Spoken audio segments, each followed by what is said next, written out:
కూచిపూడి వైపు ఎలా వెళ్తామండి? దాని గురించి ఏం చెప్తారు? ఇప్పుడు నేను చెప్తే చాలామంది కోపం వస్తూ ఉంటుంది, కానీ ఉన్న రియల్ ఫ్యాక్ట్ చెప్తాను.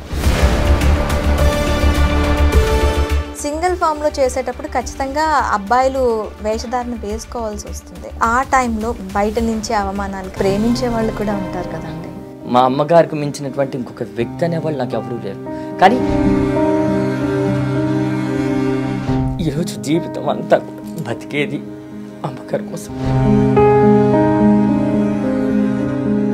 నమస్తే, వెల్కమ్ టు ఐ డ్రీమ్. నేను మీ మాధురి. దేశవ్యాప్తంగా ప్రధాన నగరాల్లో తన కూచిపూడి నృత్యంతో అందరినీ అలరిస్తూ, అలాగే చాలామంది పిల్లలకి కూచిపూడి సాంప్రదాయాన్ని పరిచయం చేస్తూ ఎంతోమంది విద్యార్థులకు తర్ఫీదిస్తూ ముందుకు వెళ్తున్నారు మన కూచిపూడి నృత్య కళాకారులు పెరువెల్లి కేదార్నాథ్ గారు మనతో పాటు ఉన్నారు. ఆయన్ని అడిగి డీటెయిల్గా అసలు తన కూచిపూడిలో ఎలా జర్నీ స్టార్ట్ చేశారు, ఎక్కడి నుంచి, ఎలాంటి బిరుదులు ఆయన్ని వరించాయి, ఇవన్నీ డీటెయిల్గా తెలుసుకునే ఇది చేద్దాం. నమస్తే అండి. నమస్తే అండి. త్రినాథ్ గారు, బేసిక్గా ఎక్కడి నుంచి మీరు? మా ప్రాపర్ వచ్చేసరికి ఆంధ్రప్రదేశ్ ఏలూరు పట్టణంలోనే పుట్టి పెరిగామండి. మా నాన్నగారు వచ్చేసి వెంకటలింగం దేవర్ గారు, భాగ్యలక్ష్మి గారికి నేను ద్వితీయ కుమారుడిగా జన్మించాను. అంటే ఎంతమంది మొత్తం మీరు? నేను మా అన్నయ్య అండి. మీరు మీ అన్నయ్య? ఓకే. తను కూడా సేమ్ కూచిపూడి? లేదండి, అసలు మా ఇంట్లో మొత్తం అటు 7 తరాలు కానీ ఇటు 7 తరాల్లో కూడా ఎవ్వరూ కూడా ఇలాంటి శాస్త్రీయ వైపు ఉన్న వాళ్ళు లేరు. సో నేను ఒక్కడనే ఈ నాట్యం అనేది నేర్చుకోవడం జరిగింది. మీరు బ్రాహ్మియన్సా? లేదండి, బ్రాహ్మియన్స్ కూడా కాదు. పోనీ ఆ పరంపర వచ్చిందా అని అనుకోవటానికి. ఎందుకు ఇట్లా కూచిపూడి వైపు ఎలా వెళ్ళారు? ఎందుకు? నేను కూచిపూడి వైపు వెళ్ళడానికి ముఖ్య కారణం ఒకరు ఉన్నారండి. నేను 2వ తరగతి చదువుతున్నప్పుడు అన్ని చలనచిత్రాలకి దర్శకులుగా వ్యవహరిస్తూ శాస్త్రీయతను, అటు కళారంగాన్ని, అటు సాంప్రదాయ ఆచారాలను ముందు తరాలకి అందించాలనేటువంటి దృఢ సంకల్పంతో ఎన్నో రకాలైనటువంటి చిత్రాలకి దర్శకత్వం వహించారు. ఆయనే స్వర్గశ్రీ కె. విశ్వనాథ్ గారు. సో ఆయన ప్రేరణతోనే ఆయన తీసినటువంటి సాగర్ సంగమం సినిమాలో కమల్ హాసన్ గారి యొక్క నాట్యానికి మంత్రముగ్ధులై నేను ఈ నాట్యం అనేది స్టార్ట్ చేయడం జరిగింది. విశ్వనాథ్ గారిని పక్కన పెడితే మీరు మొదటగా చూసింది కమల్ హాసన్ గారిని కదా?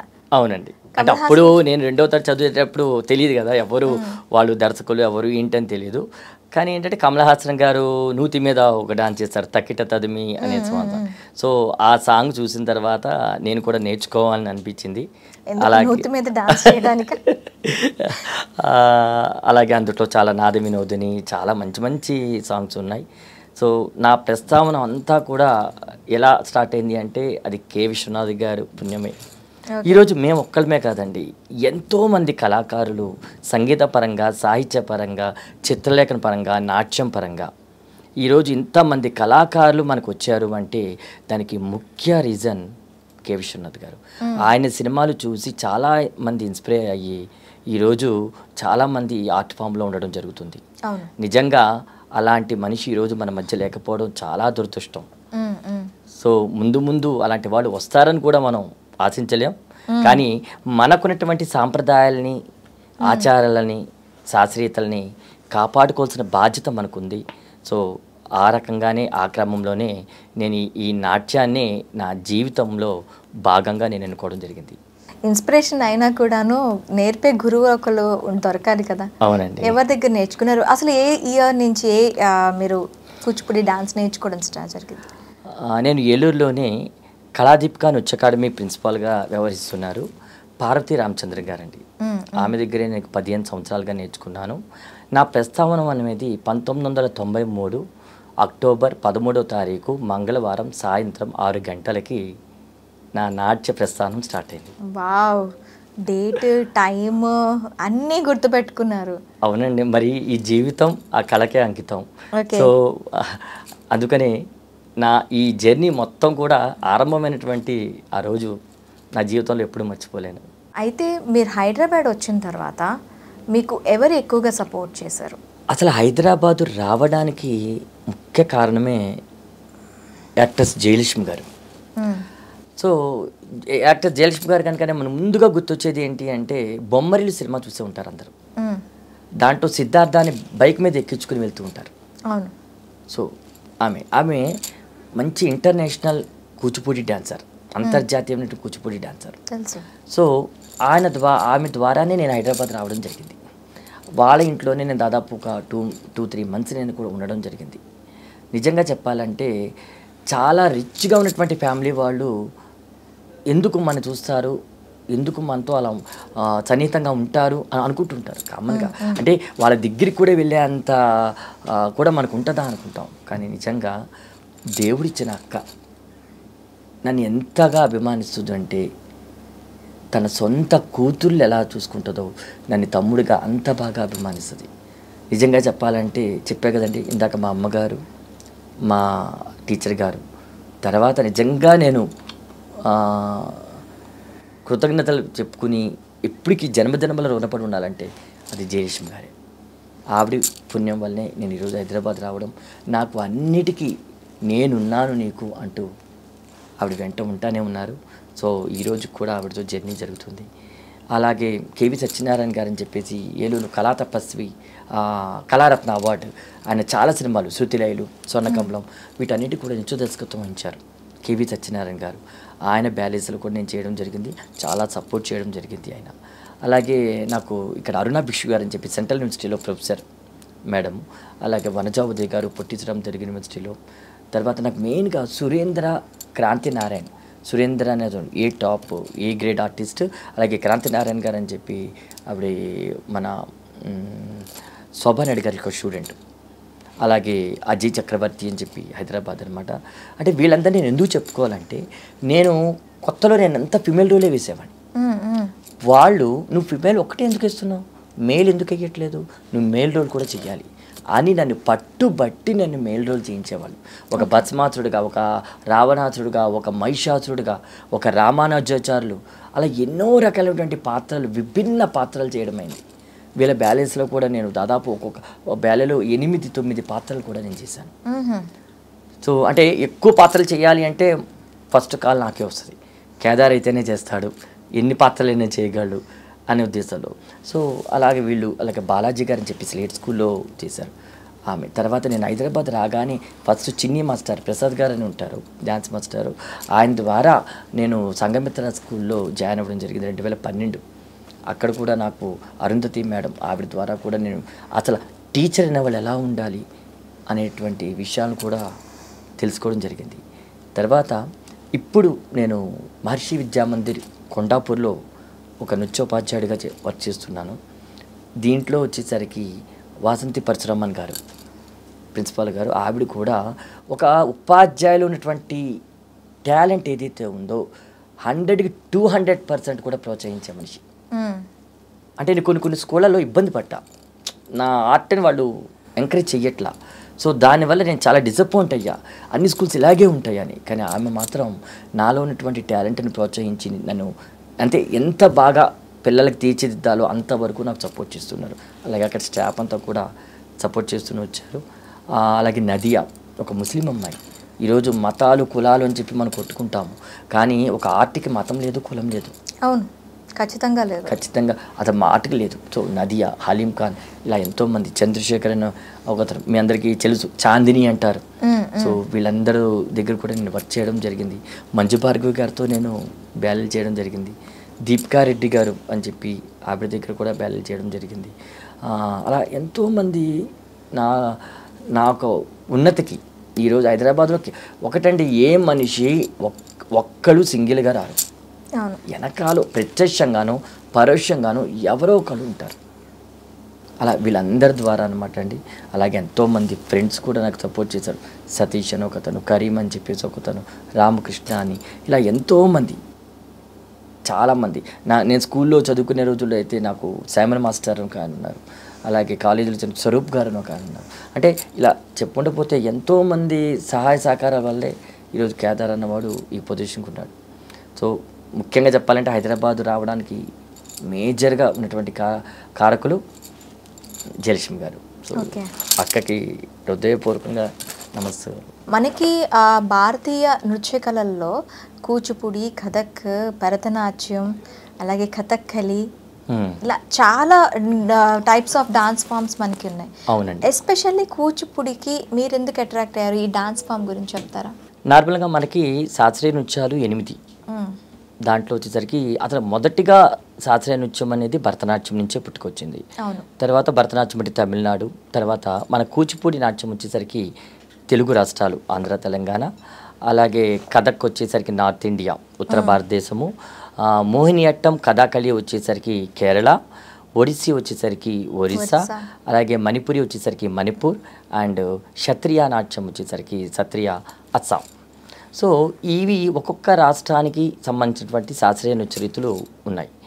కానీ మన తెలుగు రాష్ట్రాలకు సంబంధించింది కూచిపూడి నాట్యం కాబట్టి నేను ఈ కూచిపూడి నాట్యాన్ని ఎన్నుకోవడం జరిగింది. కమల్ హాసన్ గారికి అయితే ఈ శాస్త్రీయ నృత్యాలు 8 శాస్త్రీయ నృత్యాల్లో ఇంచుమించు ఆయనకి 6-7 శాస్త్రీయ నృత్యాల్లో కూడా ప్రావీణ్యం కలిగిన వారు ఆయన. సో అందుకనే నేను ఇంకా ఈ కూచిపూడి నాట్యం అనేది మనకు సంబంధించినటువంటి నాట్యం.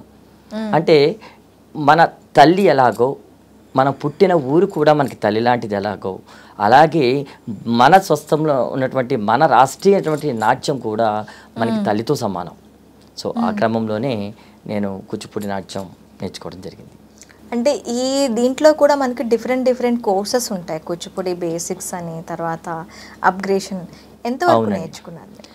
నార్మల్గా కూచిపూడి నాట్యంలో వచ్చేసరికి మనకి సర్టిఫికేట్ కోర్స్ అని ఉంటుందండి. అంటే మన తెలుగు రాష్ట్రాలు రెండిట్లో ఉండేటువంటి పరీక్షా విధానం వేరుగా ఉంటుంది, అలాగే వేరే రాష్ట్రాల్లో ఉన్నటువంటి పరీక్షా విధానం కూడా వేరుగా ఉంటుంది.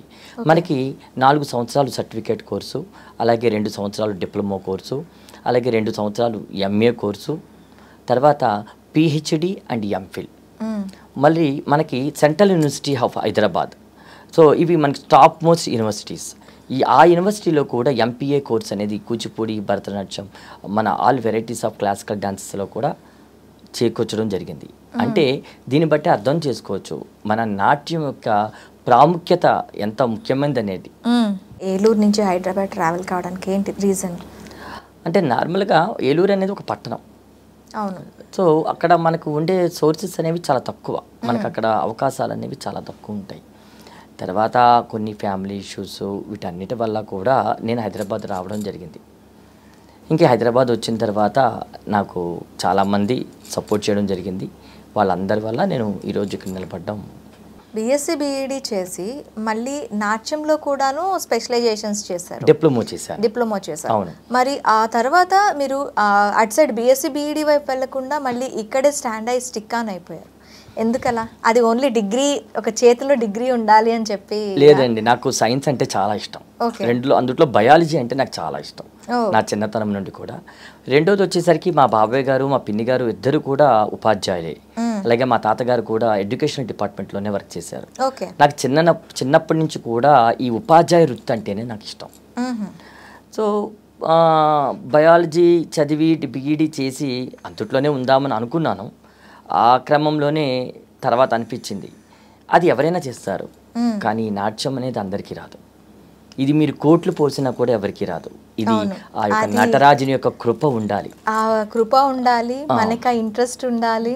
అవునండి, మన ఎంత ఇంట్రెస్ట్ ఉన్నా కూడాను ఆయన దయలేనిదే మనం దాన్ని రాదు. అది కళల్లో ఉన్నటువంటి గొప్పతనమే. అది మిగతావి ఏమైనా మనం ₹1 పెట్టి తెచ్చుకోవచ్చు, కానీ కళ అనేది మాత్రం ఆ యొక్క భగవంతుని కృప లేకపోతే రాదు.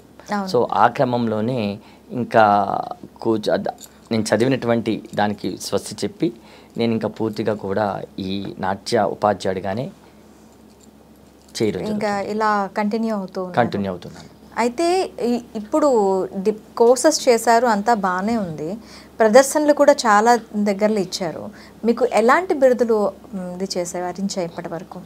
ఉన్నాయండి. అంటే నార్మల్గా ఏ కళాకారుడికైనా ఏ క్రీడాకారుడికైనా బిరుదులు, సత్కారాలు, సన్మానాలు అనేది సర్వసాధారణం. అలాగే నాకు కూడా నాట్యమోహిని, నాట్యమయూరి, best youth classical dancer award, అలాగా ఇంకా చాలా అవార్డ్స్ అనేది రావడం జరిగింది. కానీ ఎన్ని అవార్డ్స్ వచ్చినా మాకంటూ ఒక ప్రత్యేకమైనటువంటిది దూరదర్శన్లో బి గ్రేడ్ కళాకారుడిగా గుర్తింపు పొందడం. అంటే దూరదర్శన్లో మనకి గ్రేడ్ అనేది ఉంటాయి, నేషనల్ వైడ్ కూడా దూరదర్శన్లో C grade, B grade, B high, A grade A top, ఇలా ఎన్నో రకాలైనటువంటి గ్రేడ్స్ని మనకు నేషనల్ దూరదర్శన్ వాళ్ళు ఇస్తూ ఉంటారు. సో ఆ రకంగా నేను బి గ్రేడ్ కళాకారునిగా గుర్తింపు పొందాను. అది నాకు చాలా ఎక్కువ తృప్తినిచ్చింది.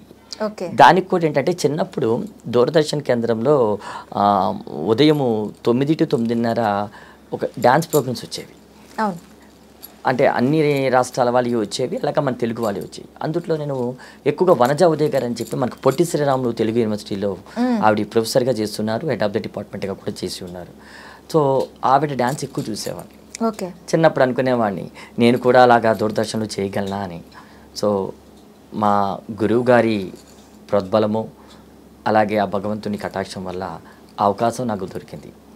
ఎందుకంటే ఈరోజు ఇన్ని ఛానల్స్ వచ్చి ఉండొచ్చు, కానీ వీటన్నిటికీ తల్లి ఎవరు అంటే మనం దూరదర్శనే చెప్తాం. సో దూరదర్శన్లో ఎప్పుడు మీరు పార్టిసిపేట్ చేశారు?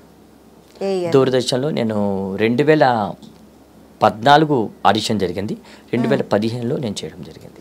ఓకే, ఇప్పుడు కొంతమంది బిరుదులు ఏవైతే ఉన్నాయో కొనుక్కుంటున్నారు కొంతమంది, దాని గురించి ఏం చెప్తారు?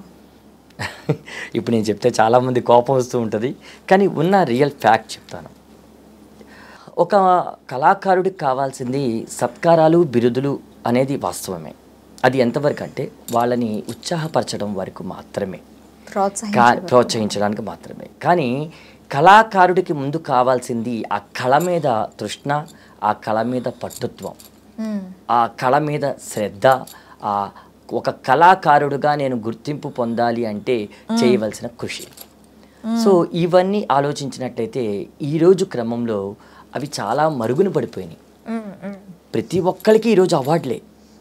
చిన్నపిల్లలు 4 ఏళ్ళటువంటి పాపకి అవార్డే, అదే స్టేజీ మీద ఒక పద్మశ్రీ పొందినటువంటి వాళ్ళకి ఒకటే రకమైన అవార్డులు. ఈరోజు గిన్నీస్ ఆఫ్ రికార్డ్ అంటే ఏంటి? అసలు నిజంగా ఎవ్వరూ చెయ్యని ప్రక్రియని చేసి మొత్తం వరల్డ్ వైజ్ కూడా ఇది ఇంకెవరూ చెయ్యరు అనేటువంటి వాళ్ళకి ఇచ్చేటువంటి రికార్డ్ గిన్నీస్ ఆఫ్ రికార్డ్ మనకు తెలిసినంత వరకు. అంటే మేము చదువుకున్నప్పుడు మా తరంలో మేము చూసింది. కానీ ఈరోజు ప్రతి పిల్లల ఇంట్లో కూడా ఒక 10 గిన్నీస్ రికార్డ్ సర్టిఫికేట్లు ఉంటాయి. సో ఏమైపోతుంది? అసలు ఒక అవార్డు తీసుకునేటప్పుడు ఆ అవార్డుకి మన పిల్లలు కరెక్ట్గా సెట్ అవుతున్నారా లేదా, నిజంగా అవార్డు అర్హత పొందే అర్హత వాళ్ళకు ఉందా లేదా అనేది తల్లిదండ్రులు ఆలోచించట్లేదు. అదేదో మూవీలో మీరు చెప్పారు సాగర్ సంగమం మూవీ, అందులోని క్యారెక్టర్ అవును జయప్రద గారు వైఎంసీసీ కాంపిటీషన్స్లో సుశీల గారు డాన్సర్ అందులో.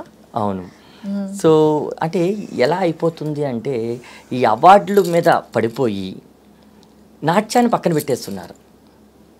ఎన్ని అవార్డ్స్ వచ్చినాయి, ఎన్ని సత్కారాలు వచ్చినాయి, ఎన్ని బిరుదులు వచ్చినాయి చూస్తున్నారు. అతనికి ఎంత నాట్యం వచ్చింది అనేది. అంటే తప్పు పిల్లలని నేను చెప్పలేను, ఎవరిది చెప్పలేము. ఇప్పుడు ఒక అవార్డు ఇస్తున్నారంటే అవార్డులు ఇచ్చేవాళ్ళది తప్పు కాదు.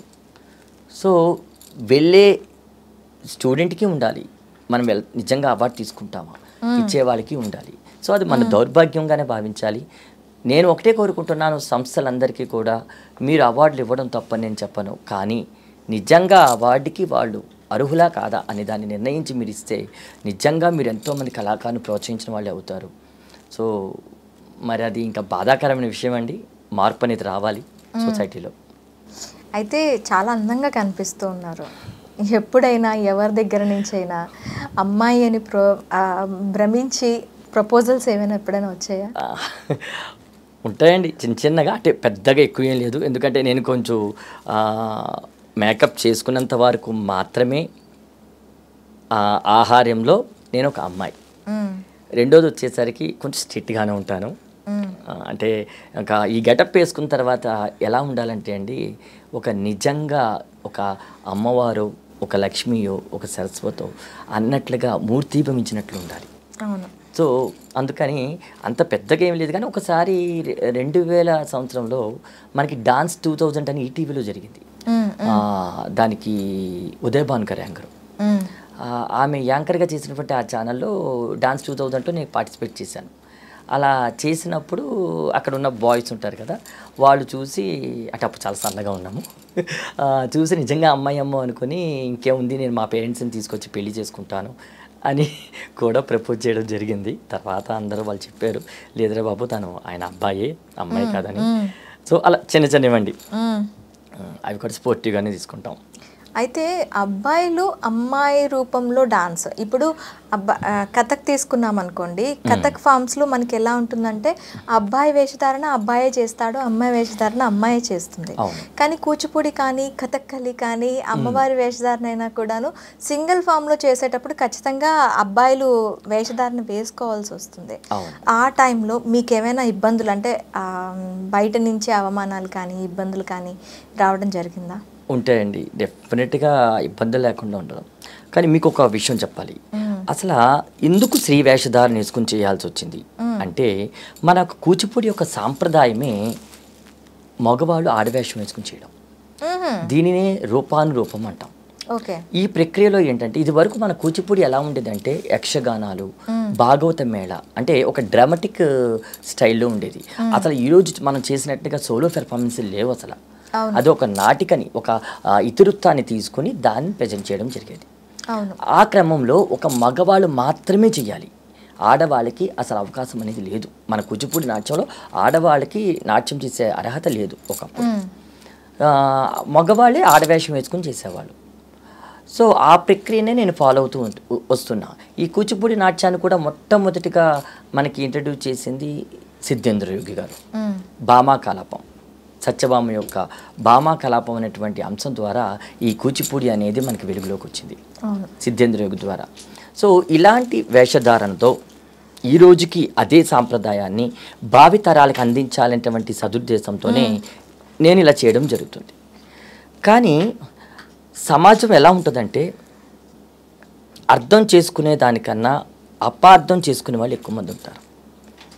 ఈరోజు మేమే కాదు, ఒక అమ్మాయి అలా నడుస్తూ ఉన్నప్పుడు కూడా అర్థం చేసుకోవడం కన్నా అపార్థం చేసుకోవడమే. ఒక తల్లి కొడుకు వెళ్ళినా, ఒక తండ్రి కూతురు వెళ్ళినా, అంటే ఎటువైపు మన సమాజం వెళ్తుందంటే ఒక నెగిటివ్ థాటే తప్ప ఎట్టి పరిస్థితుల్లో కూడా పాజిటివ్ థింకింగ్లో వెళ్ళేటువంటి అవకాశం లేకుండా పోయింది సమాజం. ఎందుకు అంటే, సో ఇప్పుడు మన జరుగుతున్నటువంటి మీడియా ప్రభావం అవ్వచ్చు, సెల్ ఫోన్ ప్రభావం అవ్వచ్చు.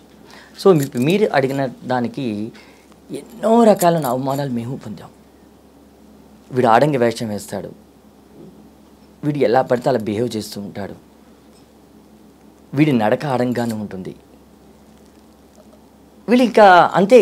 అంటే ఒక ఎలా మాట్లాడతారంటే, ఒక డాన్సర్స్ని వీళ్ళొక హిజ్రాను, లేకపోతే వీళ్ళొక ఇంకా ఎవరికి తోచినట్లు వాళ్ళు, ఎవరి కోసం చేస్తున్నావు నాట్యం ఇది? సరే ఇలా అనుకున్నట్లయితే శ్రీ మహావిష్ణువు అంతటి వాడే మోహిని అవతారం దాల్చారు అంటే ఆయన కూడా తప్పు చేసినట్లా? మరి శ్రీ మహావిష్ణువుని ఎందుకు మాట్లాడట్లేదు? ఈరోజు శివకేశవులు ఇద్దరు కలిసి అయ్యప్ప స్వామి పుట్టారు, మరి అక్కడ తప్పు ఎందుకు మాట్లాడట్లేదు? అంటే ఒక భగవంతుని కోసం, భగవంతుని సన్నిధి కోసం, భగవంతునికి సంబంధించినటువంటి అంశాలని ప్రదర్శిస్తూ ఆయన అనుగ్రహం కోసం చేసినటువంటి మేము తప్పుడు వాళ్ళమైతే, మరి శ్రీ మహావిష్ణువు కూడా తప్పుడు లాంటి వాళ్ళే. ఎందుకు ఇలా సమాజం ఆలోచిస్తుంది అంటే దానికి అవగాహన లేకపోవడం. ఫస్ట్ ఆఫ్ ఆల్ మన శాస్త్రీయత, సంప్రదాయాలు, ఆచార వ్యవహారాల మీద అవగాహన లేకపోవడమే ముఖ్యమైనటువంటి కారణం. ఎందుకు కలగట్లేదు ఈ అవగాహన అంటే మీడియాలో ఈరోజు ఐ డ్రీమ్స్ ద్వారా నా ఇంటర్వ్యూ మీరు తీసుకుంటున్నారు. ఇలా ఎంతమంది కళాకారులు ఇంటర్వ్యూ ఎవరు తీసుకుంటున్నారు? మీరు ఇంకా సాహసం చేసి, అంటే వ్యూస్ వస్తాయా, వ్యూస్ రావా, చూస్తారా అనే దాన్ని పక్కన పెట్టి ఒక కళాకారుడి జీవితం కూడా ఈరోజు సొసైటీకి అవసరమైనటువంటి ఉద్దేశంతో మీరు చూస్తున్నారు. మరి ఎంతమంది చేస్తున్నారు? మీడియాలో ఎక్కడ కనబడుతుంది? సో ఇవన్నీ ప్రభావం ఉంది. ఈరోజు జనరేషన్లో మార్పు రావాలి. మీరు చెప్పినట్లుగా ఇలాంటి వేషాలు వేస్తున్నామని ఎన్నో రకమైన అవమానాలు పడ్డాం. ఒక్కొక్కసారి అసలు చచ్చిపోవాలనిపించేది. ఎందుకు బతుకుతున్నాం? ఎవరి కోసం బతుకుతున్నాం? అంటే ఒక్క నాట్యకారుడుగా ఒక సాంప్రదాయాన్ని ముందు తరాలకు అందించాలనేటువంటి ఒకే ఒక్క భావంతో చేసే మమ్మల్ని ఎందుకు ఇంత క్షోభకు గురి చేస్తున్నారు? ఎందుకు అంటే అందరినీ ప్రశ్నించాలి. సొసైటీ ఎలా తయారైంది అంటే తనకిచ్చి వేరే వాళ్ళకి ఇచ్చి మనం నవ్వుకుందాము అన్నట్టు తయారు. అదే అండి, అంటే ఇప్పుడు దీని గురించి తెలియదు. ఇప్పుడు మీరు ఏదైతే చూపిస్తారో అదే నేర్చుకుంటుంది సొసైటీ. అవును. సొసైటీలో ఏదైతే జరుగుతుందో దాన్నే చూపిస్తారు మీడియా. సో మీడియాలో పొద్దున్న లేచినప్పటి నుంచి కూడా వెస్టర్నో లేకపోతే ఇంకొకటో వెళ్తూ ఉంటే పిల్లలకి ఏం తెలుస్తుంది, జనాలకి ఏం తెలుస్తుంది?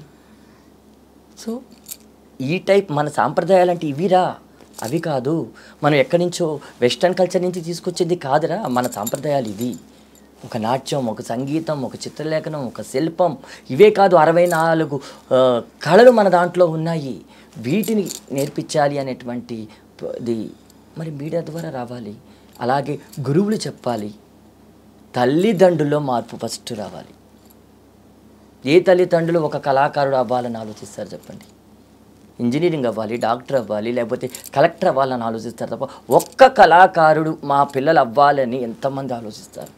అది ఒక ముఖ్యంగా ఈ కూచిపూడి నాట్యంలో మగవాళ్ళని కూడా తీసుకురావాలని ఏం మగపిల్లల తల్లిదండ్రులు ఆలోచిస్తున్నారు. మరి ఒకప్పుడు కూచిపూడి పుట్టిందే మగవాళ్ళ నుంచి. మరి ఈరోజు ఆ మగవాళ్ళు చేయడానికి కూడా లేకుండా ఈరోజు పూర్తిగా కూడా తుడిచిపెట్టుకుపోతుంది. ఈరోజు ఆడవాళ్ళందరూ వచ్చేసారు దీంట్లోనికి. ఓకే, తప్పులేదు. సో ఎక్కడ మార్పు రావాలి?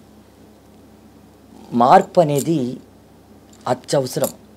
ఏ సమాజానికైనా మార్పు కంపల్సరీ కావాలి. పాత నీరు పోతూ ఉంటే కొత్త నీరు వస్తూ ఉంటుంది. ఇది ప్రక్రియ కంపల్సరీ. కానీ మన సాంప్రదాయాల్ని వీటిని కూడా ఈ ఇంపార్టెన్స్ని కూడా తెలియజేయడం అనేది మొట్టమొదట తల్లిదండ్రుల బాధ్యత, తర్వాత గురువుల బాధ్యత, తర్వాత సమాజం యొక్క బాధ్యత. ఓకే, ఇవన్నీ జరిగితే మాత్రం మాలాంటి వాళ్ళు బాధపడాల్సిన అవసరం లేదు. మాలాంటి వాళ్ళు చనిపోవాలనేటువంటి థింకింగ్ చేయాల్సిన అవసరం కూడా లేదు. ప్లీజ్ అందరికీ కూడా ఒకటే విజ్ఞప్తి చేసుకుంటున్నాను, కళాకారుడిని కళాకారుడిగా చూడండి. అంతేకాని కళాకారుల్లో ఉన్నటువంటి అపహాస్యం చేస్తూ వాళ్ళని తక్కువగా మాత్రం చూడొద్దు. ఇది మాత్రం మీ ఇంటర్వ్యూ ద్వారా నేను ముఖ్యంగా వేడుకుంటున్నాను. ఎందుకంటే ఒక కళాకారుడిగా నేను చాలా బాధపడ్డా.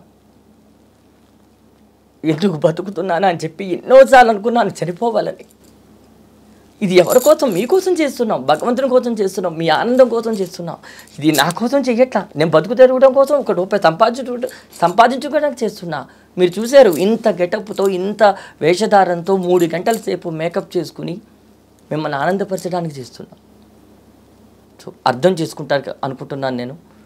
అపార్థాన్ని పక్కన పెట్టి అర్థం చేసుకుంటే కళాకారుల్లో మీరు సాక్షాత్తు ఆ భగవంతుని చూస్తారు. ఇదే నేను విజ్ఞప్తి చేసుకునేది.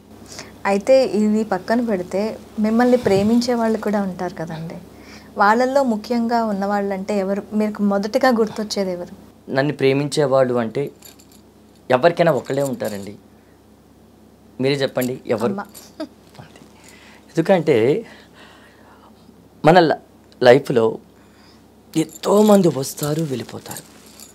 కానీ నవమోసాలు మోసి తను బతకదో కూడా తెలియని సందర్భంలో ఎన్నో నొప్పులు భరించి ఈరోజు మనకి జన్మనిచ్చి భూమి మీదకి కారణమవుతుంది తల్లి. తల్లికి మించినటువంటి ప్రేమించే మనిషి ఇంకెవరుంటారండి? తర్వాత తండ్రి. నాకు మా నాన్నగారు, నేను 1 yearలో ఉండగానే నాకు స్వర్గస్థులు అయ్యారు. సో నాకు మా నాన్నగారు అంటే ఎలా ఉంటారో కూడా తెలియదు. ఎందుకంటే నాకు 1వ సంవత్సరం ఉన్నప్పుడే 1 yearలోనే ఆయన చనిపోవడం జరిగింది. తర్వాత అంతా మా అమ్మగారు, మా తాతయ్య గారు, మా నాన్నమ్మ గారు వాళ్ళ దగ్గరే నా మొత్తం ఎడ్యుకేషన్ అన్నీ కూడా నడిచినాయి. తర్వాత మా అమ్మగారే ఇంకా దగ్గరుండి చూసుకోవడం జరిగింది. ఈరోజు చూడండి, ఎంతోమంది ఈరోజు ఎవరైనా పోయారు అంటే వెంటనే ఇంకో పెళ్లి చేసుకుంటారు, లేకపోతే వాళ్ళ జీవితం వాళ్ళు గడుపుకుంటూ పోయే సందర్భంలో ఉన్నాం, అలాంటి సమాజంలో ఉన్నాం. కానీ ఒకప్పుడు వాళ్ళు అలా కాదు. వాళ్ళు ఏమి కోల్పోయినా పిల్లల కోసం వాళ్ళ జీవితం మొత్తం అంకితం చేస్తారు. నిజంగా చెప్పాలంటే నాకు ప్రేమించే వ్యక్తి కాదండి, అసలు జన్మలకి కూడా రుణం తీసుకోలేం. మా అమ్మగారే. మా అమ్మగారికి మించినటువంటి ఇంకొక వ్యక్తి అనేవాళ్ళు నాకు ఎవరూ లేరు. కానీ ఇంకా చాలామంది నన్ను అభిమానించే వాళ్ళు ఉన్నారు, కొందరిని కృతజ్ఞతలు తెలియజేసుకునే వాళ్ళు ఉన్నారు. మా అమ్మగారికి కూడా రీసెంట్గా బైపాస్ ఆపరేషన్ అయింది. ఎవ్వరూ లేరు, నేను ఒక్కడిని సింగిల్గా నేను దాన్ని చేయడం జరుగుతుంది. నా ఫ్రెండ్ సురేష్ అని చెప్పేసి 10th క్లాస్ అతను కేర్ హాస్పిటల్ హైటెక్ సిటీలో చేస్తుంటే వెంటనే అక్కడికి తీసుకెళ్ళి నగేష్ గారు అని చెప్పి ఆయన ఆపరేషన్ చేశారు. 1 నెల తేడా అయి ఉంటే మా అమ్మగారు నాకు దక్కేవాడు కాదు.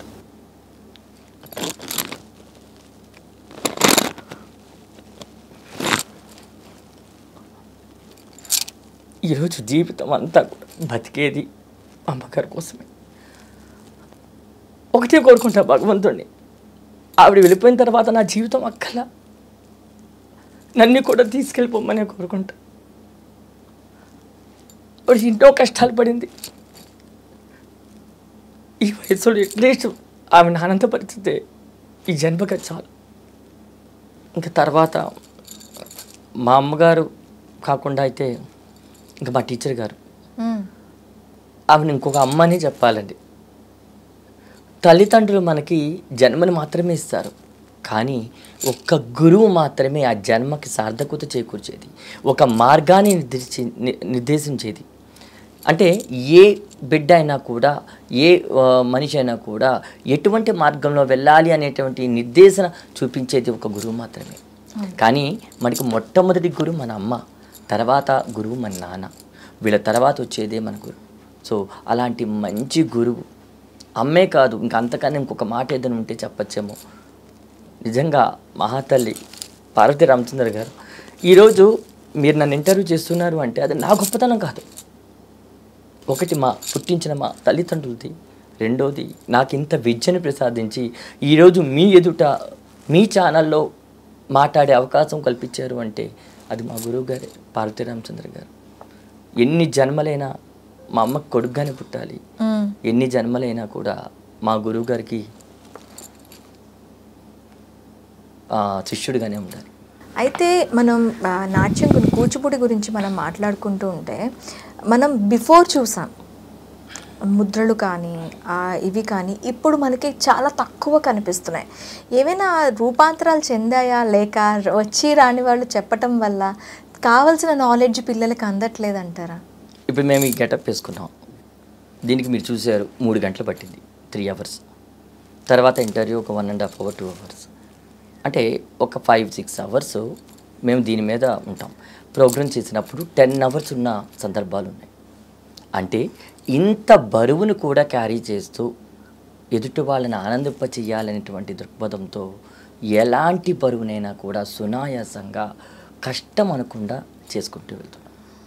కానీ ఈరోజు పిల్లలకి కష్టం అంటే తెలుసా? తెలియదు. తల్లిదండ్రులు ఏం చెప్తారు, మేము చాలా కష్టపడ్డాం, మాలా మా పిల్లలు కష్టపడకూడదు.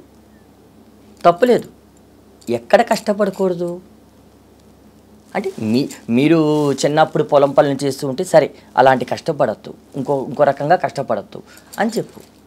కానీ నువ్వేం చేస్తున్నావు, అసలు పిల్లలు కష్టపడకూడదు, కాలు తీసి కాలు పక్కకి వేస్తే అమ్మో కందిపోతారేమో, స్కూల్లో టీచర్ ఏమన్నా అంటే అమ్మో టీచర్ అనేస్తే వెంటనే పరిగెట్టుకుని వెళ్ళిపోతారు. అంటే ఎక్కడా వాళ్ళకి భయం అనేది లేకుండానే పోయింది. తల్లిదండ్రులు ఏం చేస్తున్నారు, కష్టపెట్టకూడదు అంటూనే పిల్లలని కష్టంలో తోచేస్తున్నారు. ఈరోజు మీరు ఉంటారు, వయసు వెళ్ళిన తర్వాత మీరు వెళ్ళిపోతారు, వాళ్ళకి కష్టం తెలీదు. ఒక్కసారిగా వాళ్ళకి కష్టం అనే దాన్ని వాళ్ళ మీదకి వస్తే అది కష్టము అనే విషయం కూడా వాళ్ళకి తెలియని పరిస్థితిలో. సో ఇలాంటి సందర్భంలో ఒక నాట్యం నేర్చుకోవాలి అంటే ఒకప్పుడు మేము స్టెప్స్ నేర్చుకునేటప్పుడు, అడుగులు నేర్చుకునేటప్పుడు మా టీచర్స్ కానీ ఎవరైనా ఇలా కర్ర పట్టుకుని అలా విసిరేసేవాడు, ఎక్కడ పడితే అక్కడ తగిలేవి. బాధపడలా, ఎవరు కొట్టింది? మన టీచరే. మన టీచర్ అంటే ఎవరు? అమ్మ తర్వాత అమ్మ. ఈరోజు గట్టిగా 4 అడుగులు 4 నిమిషాలు ఇస్తే ఇంటికి వెళ్ళే కాళ్ళు నొప్పులు, ఇంకా డ్యాన్స్ ఏమొస్తుందంటే వాళ్ళకి. మరి వచ్చి రాని డ్యాన్స్తోనే నేర్చుకుంటూ అదే పెర్ఫార్మెన్స్ స్టేజీల మీద చేస్తూ రివార్డులు తీసుకుంటూ ఏదో గొప్పగా ఫీల్ అయిపోతూ ఉన్నారు ఈరోజు తల్లిదండ్రులు కానీ, పిల్లలు కానీ, గురువులు కానీ. నిజమైన నాట్యం ఎక్కడ నేర్చుకుంటున్నారు? మీరు అడిగినట్లుగానే ఇదివరకు నాట్యంలో అయితే ఇప్పుడు లేనే లేదు. ఎందుకు నా స్టూడెంట్సే ఉన్నారు గట్టిగా. ఇప్పుడు నాకు అనిపిస్తుంది నా పిల్లల్ని కూడా ఒక శోభానాయుడు గారిలా చెయ్యాలి, ఒక వెంపటి చింతసం గారిలాగా చెయ్యాలి, లేకపోతే ఒక రాజేశ్యామ్ గారిలాగా చెయ్యాలి ఉంటుంది. కానీ ఎవరు సపోర్ట్ చేస్తారు? గట్టిగా 4 అడుగులు వేస్తే పేరెంట్స్ వచ్చేస్తారు, వద్దులేండి చాలండి మా పిల్ల కాళ్ళు నొప్పులు ఉంటుంది. సో ఇది పరిస్థితి. తల్లిదండ్రులకు అవగాహన ఉండదు, పిల్లలకి దాని మీద అవగాహన ఉండదు, సొసైటీకి అసలు అవసరమే లేదు. సో ఇలాంటి క్రమంలో ఈరోజు పిల్లలకి చెప్పడం అంటే చాలా కష్టం. రెండోది, ఇదివరకులాగా ఒక మంచి కళాకారులా తయారు చెయ్యాలి అని మనం ఎంత ఉన్నా కూడా అది జరగడం అనేది చాలా కష్టం. ఎక్కడో ఒకళ్ళు ఉంటారు. సో ప్రస్తుతం అయితే మీరన్నట్లు కష్టమే.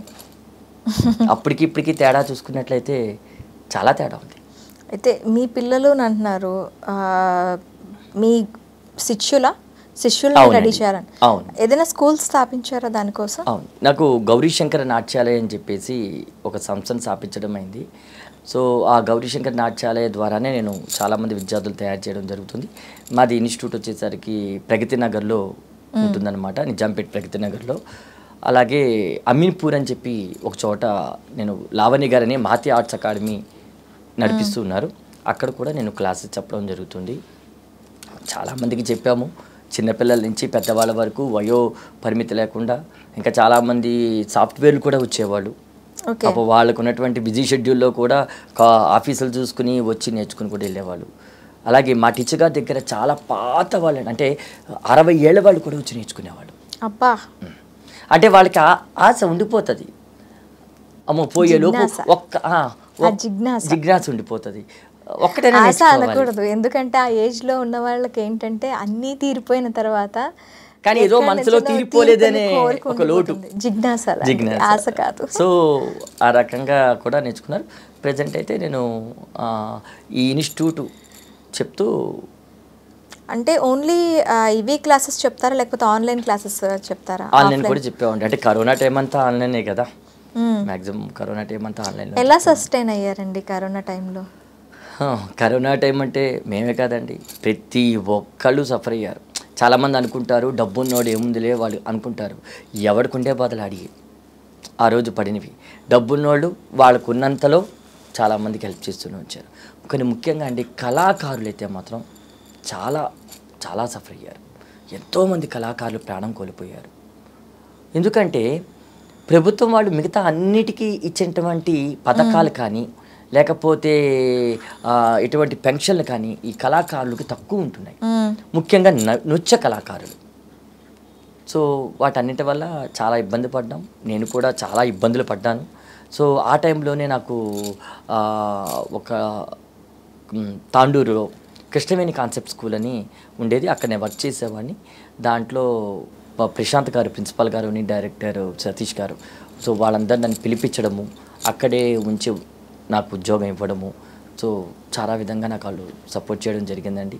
అలాగే కరోనా టైంలో నా స్నేహితులు, నా సన్నిహితులు, తర్వాత నా బంధువులు ప్రతి ఒక్కళ్ళు కూడా రూపాయి ఇచ్చి నిజంగా కరెక్ట్గా ఆ టైంలోనే మా అమ్మగారు నా దగ్గరికి రావడం. సో ఆవిడ హెల్త్ కండిషన్ బాగోలేదు, ఏం చేయాలో తెలియని పరిస్థితి. కానీ ఆ పరిస్థితుల్లో అందరి సహాయ సహకారాల వల్ల ఈరోజు నేను నిలబడడం జరిగింది. అయితే చాలామంది పిల్లలు ఇప్పుడు నాకు తెలిసి ఒక 5 years స్పాన్ నుంచి ఎక్కువగా ఆర్ట్ ఫామ్స్ నేర్చుకుందామని చెప్పి పిల్లలు ముందుకు వస్తున్నారు. అలాంటి పిల్లలకి అంటే నెక్స్ట్ తరాలు, ఇప్పుడు వీళ్ళు నేర్చుకున్న డాన్సే నెక్స్ట్ తరాలకి వెళ్తూ ఉంటుంది. సో అలాంటి పిల్లలకి మీరిచ్చే సూచనలు ఏంటి? ఒక డాన్స్ నేర్చుకోవడానికి వాళ్ళకున్న అర్హతల గురించి చెప్పాలి అంటే మీరు ఏం చెప్తారు? ఒకటండి, ఏ ఆర్ట్ ఫామ్ అయినా ఏ కళారంగమైనా కూడా ఒక అమ్మలా చూడాలి, ఒక భగవంత్ స్వరూపంలాగా చూడాలి. సో అవి రెండు చూసినప్పుడు ఆటోమేటిక్గా దాంట్లో మనం ప్రావీణ్యం పొందడానికి అవకాశం ఉంది. అంటే ఏదో నేర్చుకున్నాంలే టైంపాస్, ఖాళీగా ఉన్నాం కదా ఎందుకు అని వస్తే రాదండి ఆర్ట్ ఫామ్. ముఖ్యంగా నాట్యం అనేది ఒక లాంగ్ ప్రాసెస్, ఒకరోజు 2 రోజులు వచ్చేది కాదు. అందుకనే ఒకప్పుడు అరంగేట్రం అనేవాడు. అంటే ఒక స్టేజీ మీద పెర్ఫామ్ చేయాలి అంటే మనకి అటువైపు చూసుకోండి తమిళనాడు, 5 సంవత్సరాలు చేసిన తర్వాత నీకు ఒక పరిపక్వత వచ్చిన తర్వాత నువ్వు స్టేజీ మీద చేయడానికి ఇంకా అర్హుడు అన్న తర్వాత తీసుకెళ్ళి అరంగేట్రం చేసి ఫస్ట్ పెర్ఫార్మెన్స్ చేయించేవాడు. కానీ ఈరోజు 5 నిమిషాలు నేర్చుకుని వెంటనే స్టేజ్ ఎక్కేయాలి. అక్కడ ఏం చేశారనేది ఎవరు అడగరు. మా పిల్ల మేకప్ వేసుకుందా, డ్రెస్ వేసుకుందా, గజ్జలు కట్టుకుందా, ఏదో చేసిందా, అంతే. సో నేను ఒకటే చెప్తున్నా, తల్లిదండ్రులకైనా పిల్లలకైనా, ఇది కష్టపడి నేర్చుకోవాలి. భగవంతుని సన్నిధికి వెళ్ళడానికి, భగవంతుని యొక్క కృప పొందడానికి వచ్చేటువంటి ఒక మార్గమే ఈ కళలు. నువ్వు ఎంబీబీఎస్ చదివితే రాదు భగవంతుని నుంచి, నువ్వు ఇంజనీరింగ్ చేస్తే రాదు, కలెక్టర్ చేస్తే రాదు. ఒక కళలో నేర్చుకుంటే ఇది తొందరగా భగవంతుని చేరేటువంటి మార్గం. సో ప్రతి ఒక్కళ్ళు కూడా భగవంతుని ఆరాధించినట్లుగా ఈ కళల్ని ఆదరించాలి. కానీ ఇక్కడ ఒక ప్రాబ్లం అయితే ఉంది. ఎందుకంటే ఈరోజు మన పిల్లలకి తెలుగు మీద అవగాహన లేదు. మరి ఈ కళలన్నీ తెలుగులోనే ఉంటాయి, తెలుగు అండ్ సంస్కృత్. సో మరి పిల్లలకి ఎలా తెలుస్తుంది? సో ఇది వరకు ఉన్నటువంటి అంత కఠినమైనటువంటి భాష నైపుణ్యంతో కాకుండా పిల్లలకి తెలిసినటువంటి వాడుక భాషలో మనం సాంగ్స్ని రూపొందించి చెప్పినట్లయితే డెఫినెట్గా వాళ్ళు అర్థం చేసుకుంటారు. కానీ ఈరోజు అందరు ఇంగ్లీష్ మీడియం చదువులు, అసలు తెలుగు మాట్లాడితే తప్పు అనుకునేటువంటి దాంట్లో ఉన్నాం. స్కూల్లో తెలుగు మాట్లాడితే పెట్టేస్తా, ఒక బోర్డు వేసేసి your A donkey, your A dog, your A Pig అని పెడుతున్నారే. ఇంట్లో పేరెంట్స్ తెలుగు చెప్పరు, ఫ్రెండ్స్ బంధువులు తెలుగు చెప్పరు, స్కూల్లోని తెలుగు చెప్పరు. ఎక్కడి నుంచి వస్తుంది తెలుగు? సో ఈ తెలుగు లాంగ్వేజ్ రాకపోతే పిల్లలు లోపల ఉన్నటువంటి ఆ భావాన్ని ఎలా ప్రకటిస్తారు? సో ఇవన్నీ తల్లిదండ్రులు గమనించి పిల్లల్ని నేర్పించేటప్పుడు సో కష్టమైనా కూడా కష్టం అనుకోకుండా ఇష్టంతో నేర్పిస్తే అందరూ కూడా మంచి కళాకారులుగా తీర్చిదిద్ద అవ్వడానికి అవకాశం ఉంది. అయితే మీరు ఫిజికల్లీ హ్యాండిక్యాప్డ్ వాళ్ళకి కూడా నేర్పించారని విన్నాం. అంటే నార్మల్ పిల్లలకి నేర్పించడానికి వాళ్ళకి నేర్పించడానికి చాలా తేడా ఉంటుంది. దానికి ఎలా ఫీల్ అయ్యారు? అంటే వాళ్ళకి నేర్పిస్తున్నప్పుడు ఇంకా మీకు ఏమైనా వాళ్ళని ఇలా నేర్పిస్తే వాళ్ళలో ఎలాంటి గ్రోత్ వచ్చింది? చాలామంది ఏమనుకుంటారంటే ఈ మానసిక వికలాంగులు, డిజబుల్ చిల్డ్రన్స్ అవ్వచ్చు, ఫిజికలీ హ్యాండిక్యాప్డ్ చిల్డ్రన్స్ అవ్వచ్చు, బ్లైండ్ చిల్డ్రన్స్ అవ్వచ్చు, వీళ్ళకి నేర్పిస్తే చాలా కష్టమైపోతుంది, ఎలా నేర్పిస్తారో అనుకుంటారు. కానీ వాడికి నేర్పించడమే చాలా ఈజీ. ఎందుకంటారా? ఇప్పుడు మనం నార్మల్ పీపుల్, ఇప్పుడు నేనున్నాను, మీకు నేను టీచ్ చేస్తుంటా, మీ జాస నా వైపే ఉంటుందని గ్యారంటీ ఏంటి? ఆ పక్కన ఏదో మ్యూజిక్ వస్తుంటుంది, అటు వెళ్తుంది, లేదా పక్కన మీ ఫ్రెండ్స్ అటు వెళ్తుంటే అటువైపు వెళ్తుంది. అంటే అన్ని అవయవాలు సక్రమంగా ఉండి అన్ని రకాలుగా కూడా సక్రమంగా ఉన్న ఏ మనిషి అయినా అన్ని రకాలుగా అన్ని వైపుల నుంచి ఆలోచిస్తాడు. కానీ వీడు అలా కాదు, వీడు ఏదో ఒక లోపంతో ఉన్నవాడు. వీళ్ళు ఏం చేస్తారు? ఏకాగ్రత మొత్తం మా మీద పెడతారు. ఓకే, ఇంకా వాళ్ళకి వేరే ఆప్షన్ లేదు. సో దానివల్ల ఏమవుతుంది అంటే వాళ్ళకి చెప్పడం ఈజీగా ఉంటుంది. నేను ఏలూరులో ప్రేమానిత అనేటువంటి ఒక సంస్థ ఉంది. సో దాంట్లోనే నేను ఈ మానసిక వికలాంగుకి, శారీరక వికలాంగుకి చెప్పేవాడు, అలాగే బ్లైండ్ వాళ్ళకి కూడా చెప్పేవాడు. సో నాకైతే అండి భగవంతునికి చెప్పానన్నటువంటి అంత సంతృప్తి కలిగేది. ఇంకా చెప్పాలంటే నార్మల్ పిల్లలకన్నా వాళ్ళకి చెప్పుకుంటే చాలు, ₹1 రాకపోయినా కూడా భగవంతుని చెప్పుకున్నా అనేటువంటి ఒక ఆత్మ సంతృప్తి అయినా దక్కుద్ది. నాకైతే చాలా హ్యాపీ.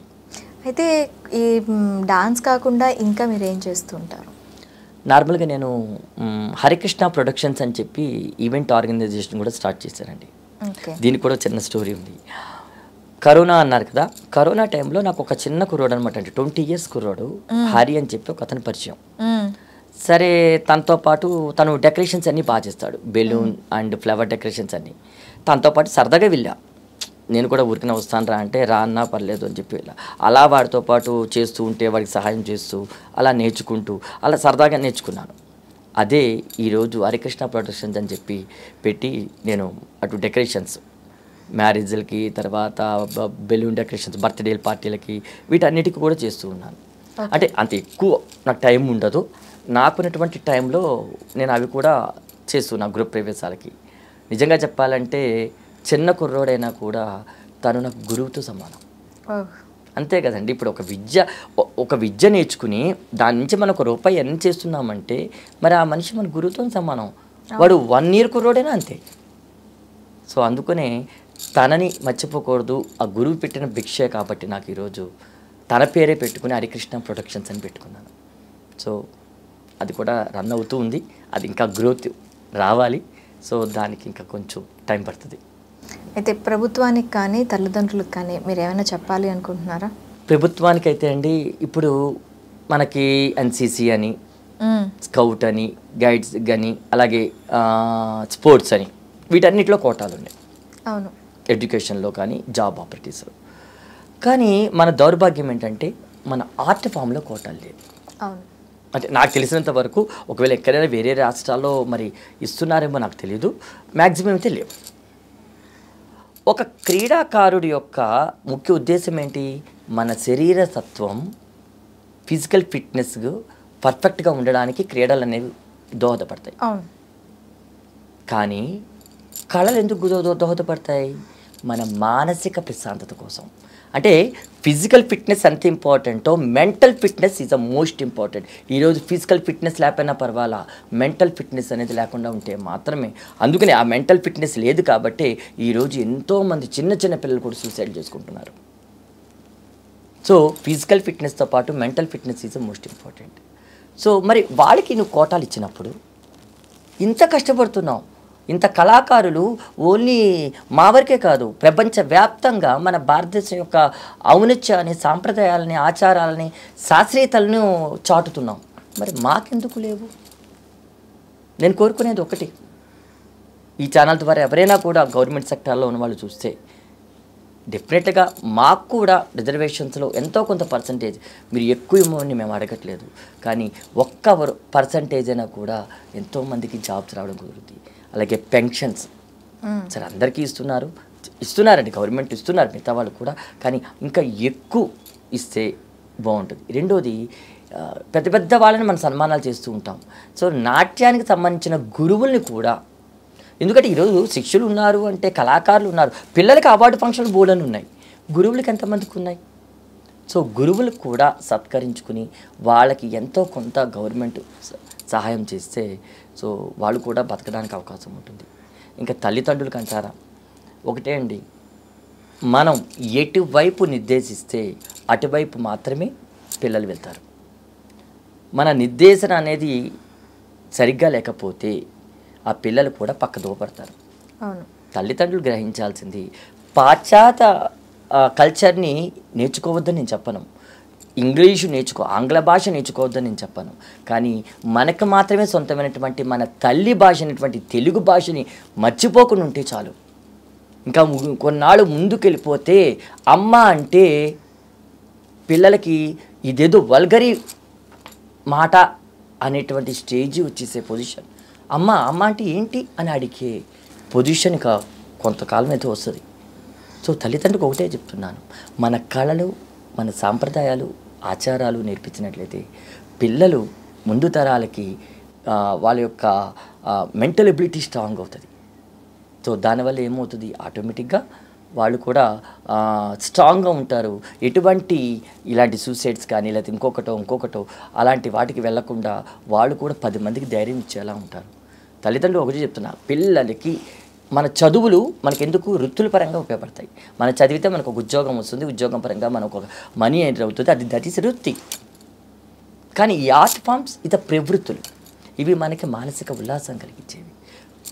తల్లిదండ్రులకు ఒకటే విజ్ఞప్తి చేస్తున్నా, మీకు ఎంతనే డబ్బు సంపాదించండి, కానీ పిల్లలని మానసిక ప్రశాంతత, ఆనందాన్ని కూడా పొందేలా ఎవరికి ఏ కళ ఇష్టమైతే ఆ కళలో నా నాట్యమే నేర్చుకోమని నేను చెప్పను.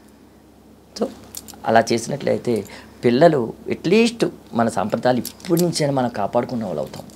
తల్లిదండ్రులకైతే నేను చెప్పే విజ్ఞప్తి అది. అయితే ఇంకా ఈ నాట్యంలో ఇంకా ఏం నేర్చుకోవాలి అనుకుంటున్నారు? ఈ డాన్స్ ఫామ్ని ఎక్కడి వరకు తీసుకెళ్ళాలి అనుకుంటున్నారు? ఏమీ లేదండి, ఇంకా నేర్చుకుంటానికంటూ అంటే ఎంఏ ఒకటి చెయ్యాలని అనుకున్నాను, కానీ ఇప్పటి నుంచి కూడా, కానీ ఎంఏ చేయడానికి అవ్వలేదు. ఎందుకంటే నేనే ఇంట్లో ఇన్కమ్ సోర్స్. సో ఎంఏ అంటే కంపల్సరీ కాలేజీకి వెళ్ళాలి, 2 సంవత్సరాలు నేర్చుకోవాలి, 2 years. మరి ఇంకా ఇన్కమ్ ఎలాగా? సో దానివల్ల ఆగిపోయాను. సో ఎంఏ చేద్దామని ఒకటి ఉంది. రెండవది వచ్చేసరికి పేద కళాకారులకి, పేదవాళ్ళకి ఏవైనా చేయాలని ఉంది. తర్వాత ఆర్ఫన్ స్కూల్స్, డిజబుల్ చిల్డ్రన్స్ అనే ఎవరైనా కూడా ఆఫర్ చేస్తేనని డెఫినెట్గా వాళ్ళకి వెళ్ళి ఉచితంగా నా వరకు నేను ఉంది. అలాగే ఓల్డేజ్ హోమ్స్ ఇలాంటి వాళ్ళకి కూడా వెళ్ళి స్వచ్ఛందంగా మన పెర్ఫార్మెన్స్తో వాళ్ళకి ఒక మానసిక ప్రశాంతత చేయాలని. ఇంకేమీ లేదండి, డబ్బు సంపాదించాలనే దాని మీద ఏం లేదు. నేను బతకడానికి ఉంటే డబ్బు నాకు చాలు. సో ఈ జీవితం అంతా భగవంతుని సన్నిధి కోసమే. సో భగవంతుడుని డైరెక్ట్గా మనం ఏమీ చేయలేం. సో భగవంతుడు చెప్పిన ఆ 4 మంచి పనులు ఏవైతే ఉన్నాయో, 10 మందికి ఉపకారం చేసే పనులు ఏవైతే ఉన్నాయో అంతవరకు చేయగలిగే శక్తి సామర్థ్యాన్ని భగవంతుడు ఇస్తే చాలు. అంతకు మించి నాకు ఫ్యూచర్ ప్లాన్స్ అంటే ఏమీ లేవు. చివరిగా ప్రేక్షకులకు ఏం చెప్పాలనుకుంటున్నారు? అసలు ఇలాంటి కార్యక్రమం చేపట్టడం అనేది, ఇలాంటి ఇంటర్వ్యూస్ జరపడం అనేది చాలా గొప్ప విషయం. నాకు నేను అన్నారు కదా, దూరదర్శన్లో ఎలా అయితే చెయ్యాలి అని ఒక ఆశ ఉండిందో, నిజంగా చెప్పాలంటే ఐ డ్రీమ్స్లో ఛానల్లో నేను ఇంటర్వ్యూ చెయ్యాలి అని చెప్పి, ఇంటర్వ్యూ తీసుకోవాలని చెప్పి నాకు చాలా ఉండేది. దాదాపు 2 years నుంచి నేను ట్రై చేస్తున్నా. ఓకే, అదే నేను అనుకున్నది సంకల్పం గట్టిగా ఉంది. సో దానివల్ల నాకు ఈరోజు ఐ డ్రీమ్స్లో ఇంత మంచి అవకాశం నాకు వచ్చింది. ఐ డ్రీమ్ ప్రేక్షకులందరికీ ఒకటే చెప్తున్నానండి, మనకున్న జీవితం చాలా తక్కువ. పుట్టుక, చావు, ఈ మధ్యలో ఉన్నదే జీవితం. ఈ జీవితాన్ని డబ్బు, పదవులు, పరపతులు, ప్రెస్టేజులు అనుకుంటూ మనకున్న మనశ్శాంతిని పోగొట్టుకుని మనం పరిగెడుతూనే ఉన్నాం. ఈ కాలంతో పాటు పరిగెడుతున్నాం. సో ఇవన్నీ ఒక పక్కనైతే, మనసు ప్రశాంతంగా ఉంటే 100కి 100 ఏళ్ళు బతకగలుగుతాం. ఎప్పుడైతే ఇన్ని టెన్షన్లు పెట్టుకుంటామో మనం 40 ఏళ్ళు కూడా బతకలేము. ఈరోజు చిన్నపిల్లలకి హార్ట్ అటాక్లన్నీ వస్తున్నాయి. సో అందరికీ నేను ఒకటే విన్నవించుకుంటున్నా, ఈ ఆర్ట్ ఫామ్ వల్ల ప్రతి ఒక్కరిలో కూడా మానసిక ప్రశాంతత కలిగి కొన్ని ఎక్కువ రోజులు బతకడానికి అవకాశం ఉంటుంది. సో మీ పిల్లలని ఎవరికి ఏది ఇష్టమైతే దాంట్లో జాయిన్ చేయండి, వాళ్ళ యొక్క అభివృద్ధికి మీరు తోడ్పడండి. ఇంకా లాస్ట్గా నాకు ఉండేది ఒకే ఒక కోరిక అండి, ఆ భగవంతుని ఎప్పుడు కోరుకునేది ఒకటి, స్టేజీ మీద పెర్ఫామ్ చేస్తూ నా తుది శ్వాస ఆ నటరాజ స్వామిలో ఐక్యమైపోవాలి. అందరి చావులాగా రాకూడదు. స్టేజీ మీద చేస్తూ ప్రాణం అక్కడే నిలువున ఆయనలో ఐక్యమవ్వాలి. అదొక్కటి కోరికండి, ఇంకా అటు ఏం లేదు. థ్యాంక్ యూ కేదార్నాథ్ గారు, థ్యాంక్ యూ వెరీ మచ్.